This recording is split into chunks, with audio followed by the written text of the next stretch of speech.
শুভরাত্রি বন্ধুরা, খাওয়া দাওয়া নিয়ে বসে পড়েছি। গরম গরম রুটি বেড়ে ফেলছি, সবার একসাথেই খাবার বাড়ছি। রাত্রি হয়ে গেছে, একসাথে খেতে বসে যাবো। দেখতে দেখতে এখন কম নয়, রাত্রির প্রায় 10:30 বাজে। খেতে বসতে বসতে অনেকটাই বেলা হয়ে গেছে। আশা করি তোমাদের সকলে খাওয়া দাওয়া হয়ে গেছে, তাই না? আজকে রান্না করেছি, রাত্রে খাওয়া দাওয়া হচ্ছে গরম গরম রুটি, সাথে আছে পেঁয়াজ, সাথে আছে পেঁয়াজ। আর তরকারি কি আছে, তাই না? তরকারি হচ্ছে আজকে করেছি ডিম তরকা। এই দেখো, আজকে করে নিয়েছি ডিম তরকা।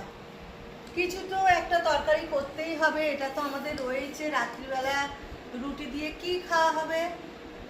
আজকে রাত্রে রুটিতে করে ফেলেছি ডিম তরকা। ডিম তরকাটা খেতে কিন্তু খুব ভালো লাগে।